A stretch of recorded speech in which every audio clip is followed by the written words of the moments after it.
चल रहा है, जमाएवाद चल रहा है सारे लोगों का। हर एक पार्टी का हर एक कार्यकर्ता जो होता है उनसे चुन के आने चाहिए, ना कि जमाएवाद है ना। हर चीज़ का जमाए, अभी देख ना जमाए आयोग बनने जा रहा है। उस हिसाब से लगता है कि कल को ये लोग इनकी बस में चलेगा तो ये जमाई आयोग कर मेरे चैनल में स्वागत है आपका। मैं धन्यवाद। सर, जो बीजेपी वाले जो लोग हैं उन्होंने लालू यादव पे कटाक्ष कर रहे हैं कि इन्होंने जो राष्ट्रीय जनता दल के अध्यक्ष है वो बाबा साहब के अपमान किए हैं, उनको प्रतिमा को अपमान किए हैं, क्या बोलिएगा? देखिए, प्रतिमा का अपमान तो नहीं किया गया है।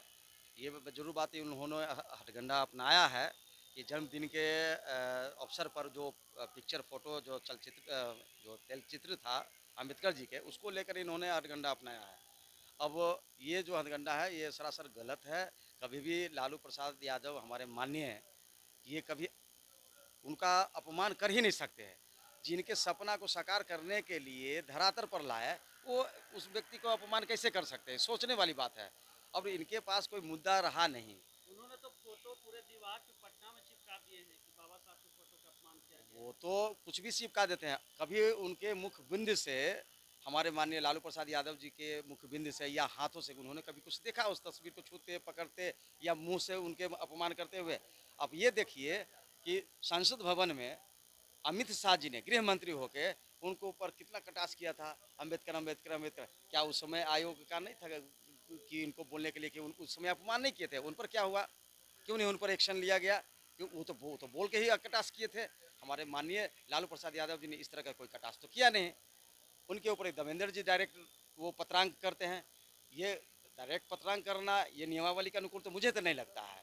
इस बारे में हमने आरटीआई भी किया है। अब देखिए आरटीआई में उन्होंने क्या हमें जवाब देते हैं, उसके अनुसार मैं इनको फिर पत्र लिखूंगा। और मुझे नहीं लगता है कि आरटीआई में क्या लिखे थे उन्होंने?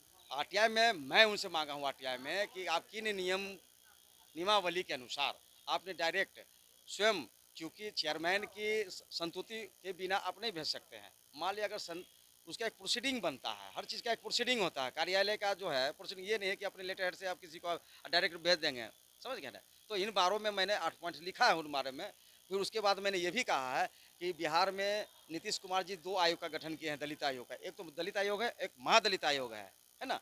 अब ये जो देवेंद्र कुमार जी हैं ये माझी जाति से आते हैं, यानी कि महादलित से आते हैं। तो इनकी जो इसमें जो नियुक्ति हुई है अनुसूचित जाति आयोग राज्य आयोग में, तो किस प्रकार की गई है भाई? क्योंकि वो तो महादलित है। मेरा ये भी क्वेश्चन ऊपर रहा है कि किस तरह के उस बारे में भी मैंने नियमावली मांगा है। और अगर वो नियमावली मिलते हैं उसके व्यवहार से अगर ठीक होता है, सही होता है, तो ठीक है। मुझे तो नहीं लगता है कि इस तरह का होगा, क्योंकि जो जिस जाति से बिलोंग करते हैं उस जाति में होना चाहिए। दूसरे अभी अभी चल रहा है, जमाएवाद चल रहा है सारे लोगों का।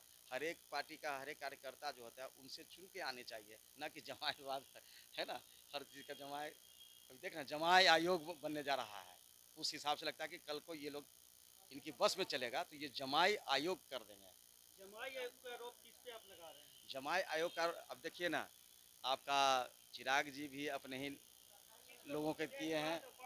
उसके बाद देखिए जीतन राम मांझी का भी जमाई है। तो इसको क्या कहेंगे आप? इसको तो जमाई ही कहेंगे ना। और भी उनके पार्टी में कोई नहीं था क्या? बहुत सारे लोग हैं। तो मैं इसको देखकर ये जमाई आयोग कहना कोई गलत नहीं होगा। राष्ट्रीय जनता दल का सबसे बड़ी बैठक बुलाई गई है पटना में, क्या बोलिएगा, क्या कुछ होने वाला है? देखिए यहाँ तो बैठक में है अभी तो हमारे नया जो मंगनीलाल मंडल जी प्रदेश अध्यक्ष हुए हैं, उनकी यहाँ पे सम्मानित किया जाएगा। और सारे लोग यहाँ पर बैठक में हर राज्य से आए हैं। तो ये तो राज्य परिषद की बैठक है, तो हमारे माननीय लोग इस पर निर्धारित जो दिशा निर्देश जारी करेंगे उनके अनुकूल काम किया जाएगा। विपक्ष के नेता का बोलना है कि मंगनी मंडल जी को एनडीए से तोड़ के लिया गया, उन लोग को क्या नेता नहीं मिल पाते थे, हम लोग को नेता का तोड़ के लाया? अब ये तो विपक्ष वाले तो कहीं भी कुछ भी कर सकते हैं। आरोप प्रत्यारोप तो लगाते रहते हैं, बिना मतलब का कोई आरोप प्रत्यारोप लगे क्यों? अगर आरजेडी से बहुत सारे लोग उनमें गए हैं तो उनके बारे में इनका क्या कहना है? आरजेडी से सारे लोग तो अशोक चौधरी जी के जो फादर हैं, तो हम समझते हैं कि वही तो गए हैं। बहुत सारे लोग गए हैं, तो इस बारे में उनको नहीं दिखता है क्या? इधर से चला जाए तो बहुत बढ़िया, उधर से चला आया तो ये दिक्कत। हालांकि मंगनीलाल मंडल जी पहले यहीं से सामाजिक न्याय के ही पुरोधा रहे हैं ये। तो क्या कुछ होने वाला है बिहार में? आरजेडी कैसे 243 सीट का सामना करेगी? एकदम करेगी। देखिए तेजस्वी सर। पहले से भी अभी सबसे जो बहुमत में जो अगर आंकड़ा नापिएगा तो हमारा आरजेडी का ही है।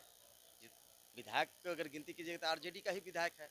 अब इनके द्वारा जो उल्टे सीधे गिनती में जो जो इनके जिन वाले गिनती जो काम किए जाते हैं, रात की गिनती होगा, उसके बाद अब शक्ति यादव जी को देख लीजिए, जीता हुआ हमारे विधायक को इन्होंने जानबूझ कर हरवाया। ये तो किसी से छुपा नहीं है, ये तो देखने की बात है। किस योजना लेके जाइएगा आप लोग जनता के बीच में? अब योजना तो अभी देख ही रहे हैं कि माई बहन योजना चल रहा है ना। वृद्धा पेंशन का भी योजना हम लोग को लागू मने करेंगे कि जिनको 500 रुपया, जिनको 1500 रुपया मिले, 2500 रुपया माई बहन योजना भी है। बिजली का बिल को भी घटाया जाएगा, सिलेंडर का भी घटाया जाएगा। ये सारी योजनाएं को तो अभी चल रही रहा है आपको मीडिया से, तो ये तो देखने की बात है। मेरा नाम ओम प्रकाश पासवान हुआ। मैं प्रदेश उपाध्यक्ष सहकारिता प्रभारी, राष्ट्रीय जनता दल, अनुसूचित जाति प्रकोष्ठ।